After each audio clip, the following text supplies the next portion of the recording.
Hey folks, Bobby here today. Hey folks, today we're going to try to carve out or engrave a 50-star union for one of our wooden flags, okay? I'm going to take you through the process here. A couple of the things I've actually learned from watching some guys on YouTube.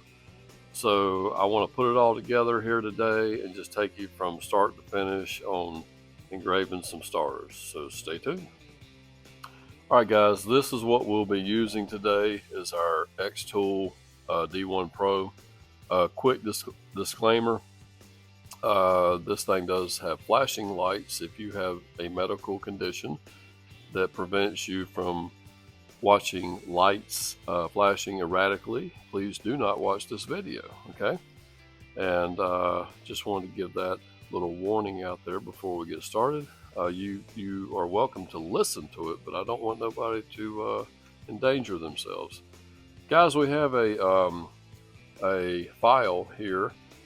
Tell you a little bit of background on that right quick, because I'm just learning things by leaps and bounds. You know me, I'm not a very tech savvy guy, but this star layout here that I got, I did not design that myself. I actually went on Etsy and I purchased a download, okay? I purchased a file that I could save to my computer, moved it up into the cloud, moved it over to this laptop, and now here we go. All right, so I'm very proud of myself for figuring that out. And the thing about it is, once you get the file, okay, the file actually was just a little bit larger than we had been making our unions. So I was able to tweak it. You know, I done it on the other computer, and I looked at the measurements until I got it exactly like I wanted it. So it just kind of downsized the whole project, you know. So as the size got smaller, the stars got a little smaller too. And it fits what we're working on here today. So that's really cool. I went from purchasing a file to loading it, to bringing it into the cloud, to bringing it down to this computer, editing it, and here we go, guys. We're going to try to burn this thing onto a union today. So let's step over and I'll show you what we're going to burn it on. Okay, here is one of our unions that has already been prepared. It has been stained with a dark navy stain that's dried for several days, and this is what we're going to carve on today. My unions are 15 inches by 10.5, okay, on our large flags. And what I'm going to do is do a little trick that I learned from a YouTuber, okay? What he did was cover the whole thing with masking tape, okay? And then he engraved his whatever he wanted to engrave. He wasn't actually engraving stars.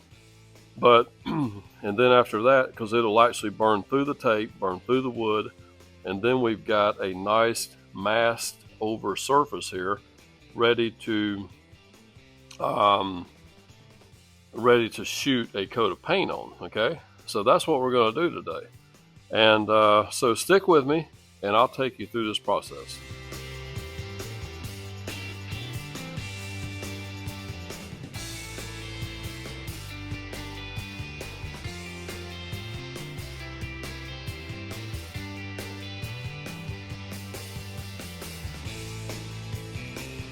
Okay, with the masking tape installed, the guy's video I watched, he highly recommended using a good quality tape to start with, which I think we got a pretty good quality tape here.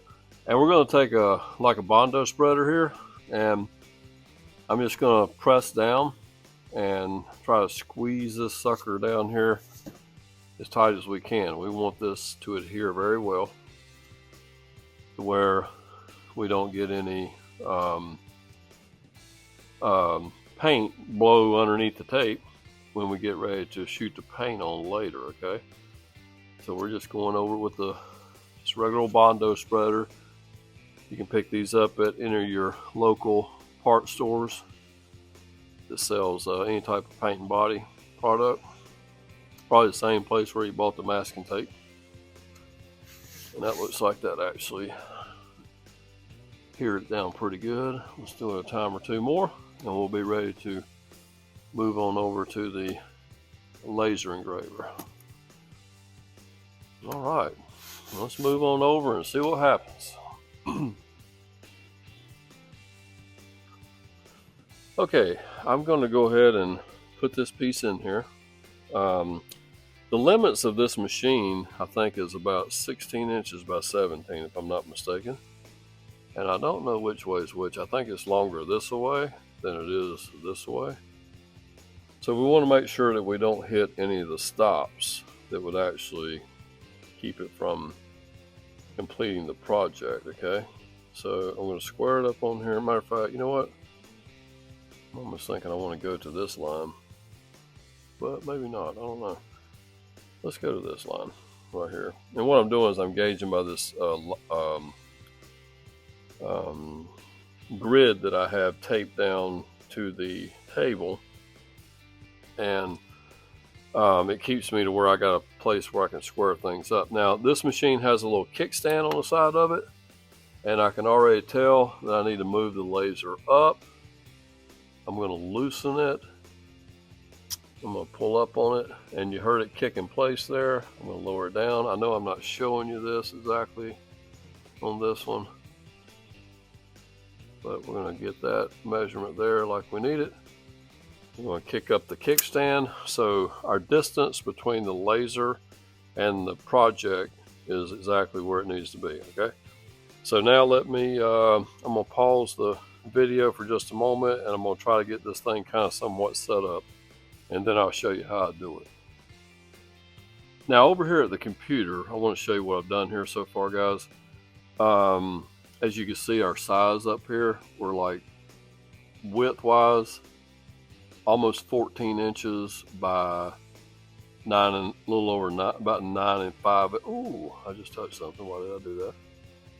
Okay, 9 5/8 of an inch, and that's about where our other ones that we had been cutting from the template. Okay, and like I say, I adjusted that earlier. I can make this larger, smaller, or what have you.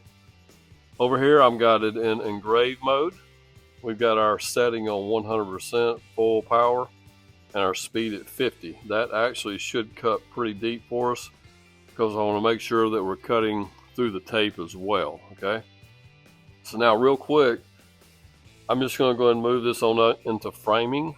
I want to see if this thing will make a frame square without hitting any of the stops. So let's just see what it does here right quick. And from that point, I can hit the button right here, and it should frame around this thing. Okay. All right, I can tell that I'm off a little bit. Guys, I'm going to work on this, and I'm going to tweak. All I'm going to do is move this here back and forth until I get it like I want it. And then we'll get this thing fired up and get it cutting here in just a moment. I want to go ahead and show you what I'm doing here, folks. Width-wise, from this way to this way, I think I got it set right. I'm actually going to move the laser down just a little bit this way. I'm going to hit the button again, the button right over here, and let it go around.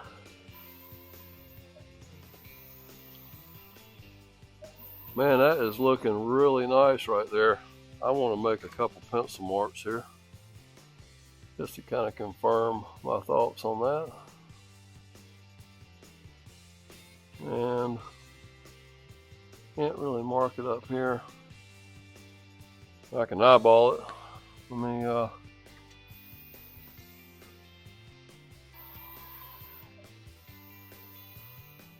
I think I am pretty close.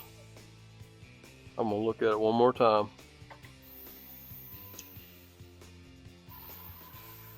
Looks like it's about a 1/2 inch from there. Okay, maybe I need to go back just a tad. Just a little bit. Guys, what I'm looking for is, as this thing goes around, I'm seeing where the red line is, and I'm gauging the distance between here and the red line and over here and the red line. Same thing top and bottom, and top and bottom down here as well. I know I got my project squared up, but I'm just checking for that as I go. 1/2 inch away. I tell you what, I don't think I can get much better than that, guys. It's good enough for me. So I'm gonna leave the camera running here for a second. I'm going over here to the computer. Let me see if you guys can see that. Okay, so we're right over here back at the computer. Framing complete. We're going to tap that. And then we're going right down in here to process. Okay, click that.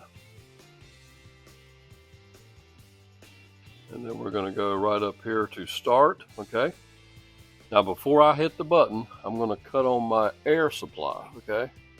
This air pump actually runs to the tip here, and it allows it to engrave and cut much better. Okay.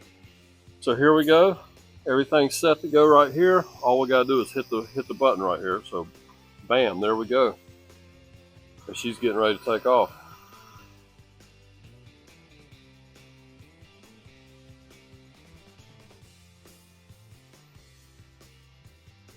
All right, folks, this could take a good while.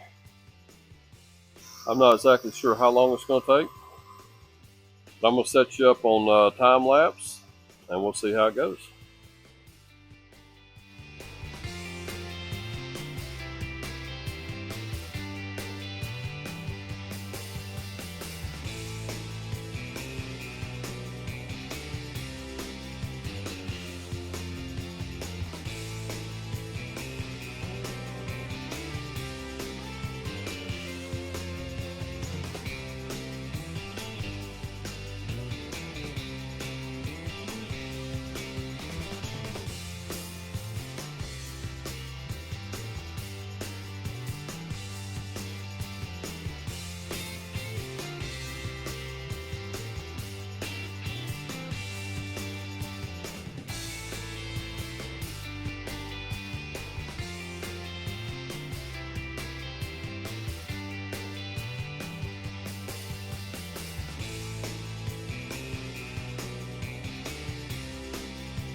Hey guys, we're done.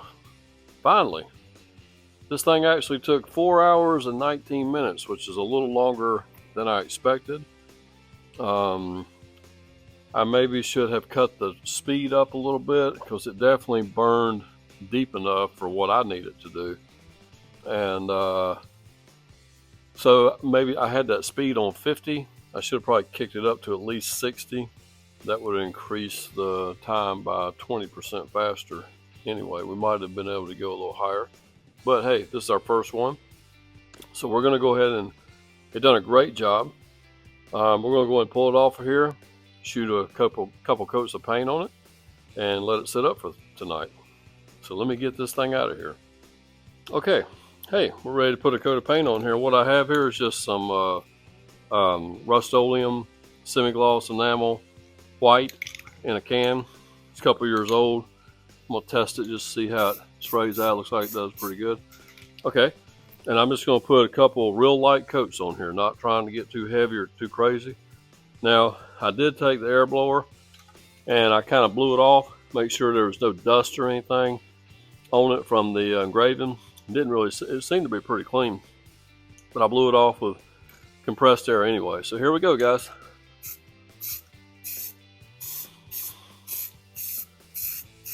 Just gonna do a couple light coats, not try to build it up too fast, okay?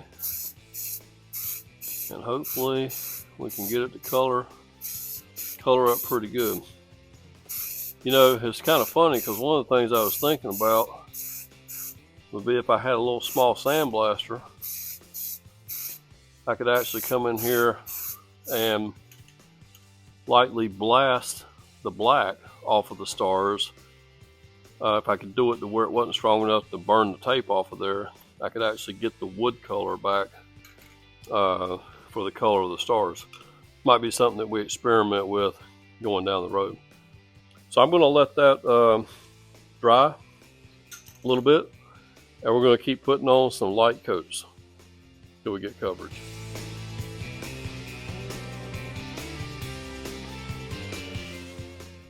Okay folks, we got several coats on here. I think I finally got coverage. I was not very happy with the way this paint process went. It was hard getting coverage. I probably should have had some kind of primer to start with, and that would have made life a little easier. Anyway, we're going to go inside, call it a night. We'll come back in the morning and we'll pull the tape off and see what happens. I'm not so sure. We could have some bleed back. I don't know, but we'll find out. Let's just check back in the morning.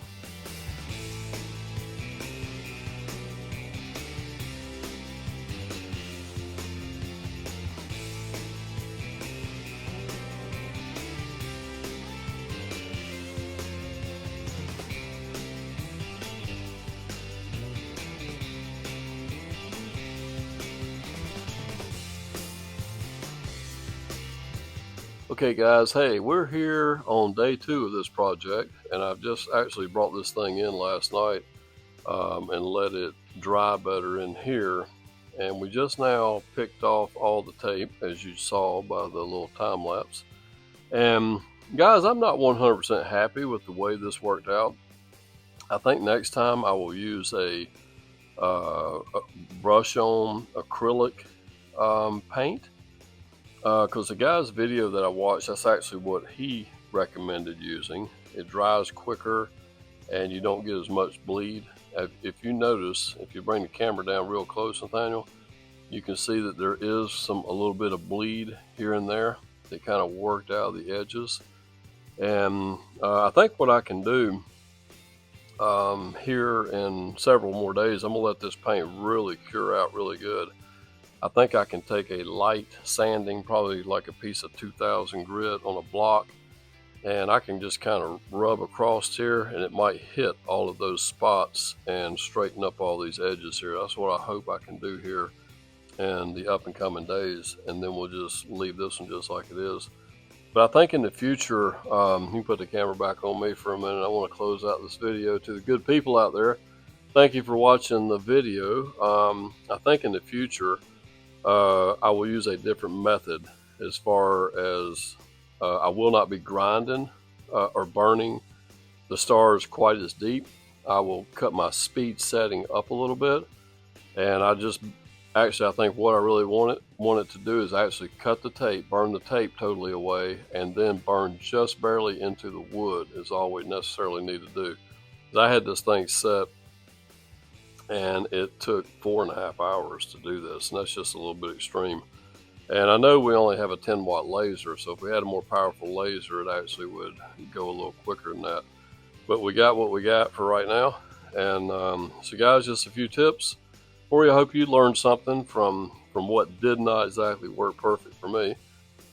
We will keep on. We're learning. This is like a learning experience for us. We're sharing it with you guys, so hopefully it can help you out as well. So in the future, we won't burn quite as deep, and we will use a water-based or acrylic paint to color our stars. I think we'll get better coverage, and we'll hopefully stay within the lines a little bit better. Don't forget to like, comment, subscribe, and we will see you next time, guys. Take care.